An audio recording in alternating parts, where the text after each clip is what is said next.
my name is Constance Rhodes, and I'm here with Tom Scales. He is the founder of the Scales Nutrition and Wellness Center, and you've probably also seen him here on our panel at Finding Balance, answering a lot of questions, a lot of medical questions. You are a medical doctor, and you are also a psychiatrist. Is that correct? That's right. It's kind of like the Dr. Jekyll, Mr. Hyde all in one. I know. So they can kind of cover a lot of different aspects with you. And so tell us a little bit about Scales Nutrition and Wellness Center. What do you guys do, and why do you even care about working in this field?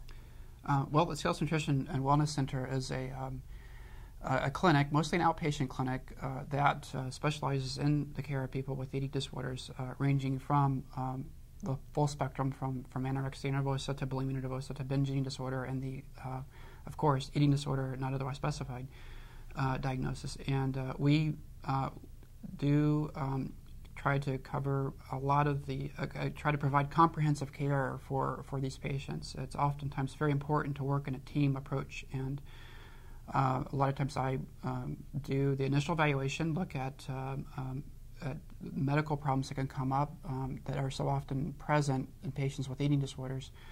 And then I have two therapists that do currently work with me who do more of the psychotherapeutic interventions,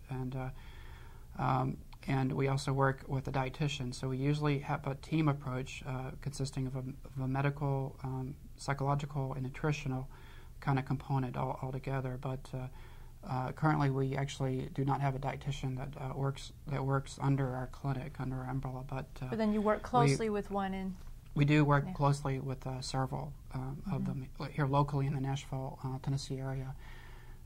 It's been exciting. It's been fun. It's kind of also a very challenging area, this area of eating disorders. But I started off just with myself, working in the clinic, and started the clinic myself. And I found that it was pretty difficult to sometimes function as a therapist and a physician and that could be kind a dietitian and awkward. Anyway, there's a lot of role changes in that position.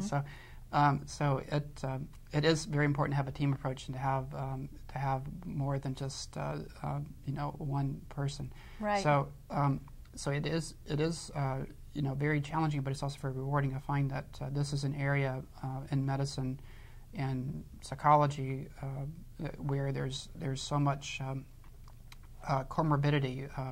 Patients with who have an eating disorder don't just have an eating disorder. They have they oftentimes have another anxiety disorder, another depression type, a depressive disorder, another, and then of course a lot of medical problems that go along with it.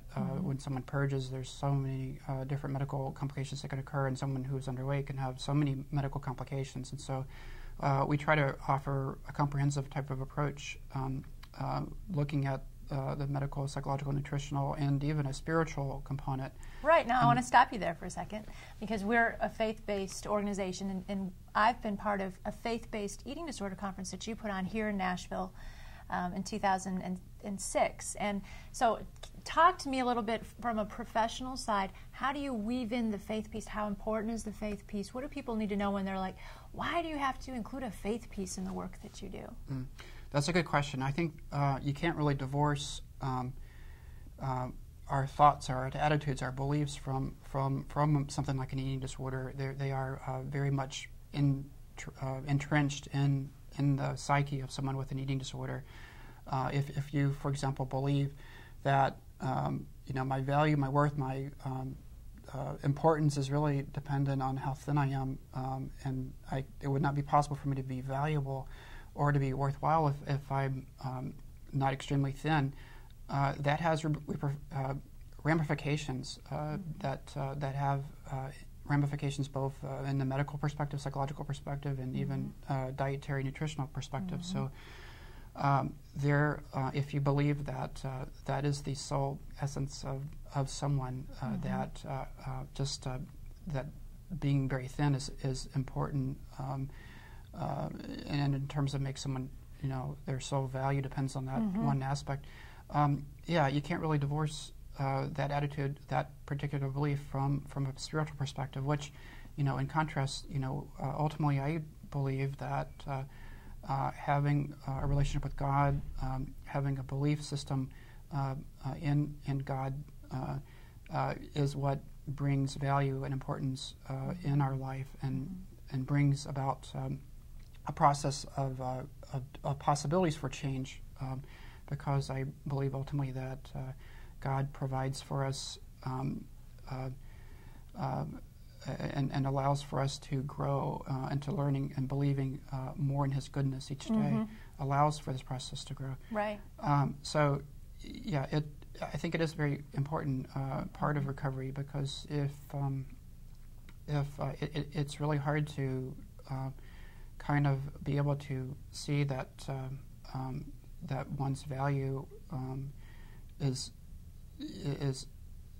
something that you can hang your head on outside of a faith type of perspective. Right, and we do believe that here at Finding Balance, and we understand that there are a lot of people who don't believe that way, or not comfortable with the whole God piece of things, and so we do invite you to check out the God Stuff section of the site here. But one more thing before we go, I know you've got a radio program that you've been doing on the internet through Voice America.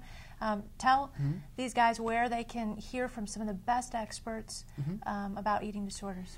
Yeah, we have a web-based radio station called Understanding Eating Disorders, and it's through a website called Voice America. You can actually find it on www.health.voiceamerica.com, and it airs every week on Wednesdays, 1 o'clock Mountain Time, or 5 o'clock. 1 o'clock Pacific Time, or 5 o'clock Eastern Time. It's really interesting because we've had kind of a hodgepodge of different people that have been on the show, including yourself, and we've had a lot of professionals who have been who've had a lot of experience working with people with eating disorders, and so we've had different topics that range from the refeeding syndrome that people can get as they go through the process of weight restoration, to the psychological treatment for someone with bulimia, to art therapy for during the process of recovery, or equine therapy, and we've had different people and experts on the ranging from people like Christopher Fairburn to some, I guess a lot of people know locally, Ovidio Bermudez on the show, to researchers like Robinson Welsh, who's done a lot of research with binge eating. So we've had a lot of kind of academic professionals who've been on the show, to people who are more lay, and we're going to actually have in our vision coming up to be able to have more lay people, and in fact having people who've had personal experiences with a loved one with an eating disorder share, which I think at times it makes it much more real. It does, and that's definitely what we are trying to do here. Well, thank you for taking time to talk with us. Thank you also for your time that you've given to our panel. Sure. Again, that's Dr. Tom Scales. He's at the Scales Nutrition and Wellness Center in Nashville, Tennessee. But you can check him out on the internet at www.health.voiceamerica.com. That's right. Did I get that That's right? correct. All right. Thank you. All right.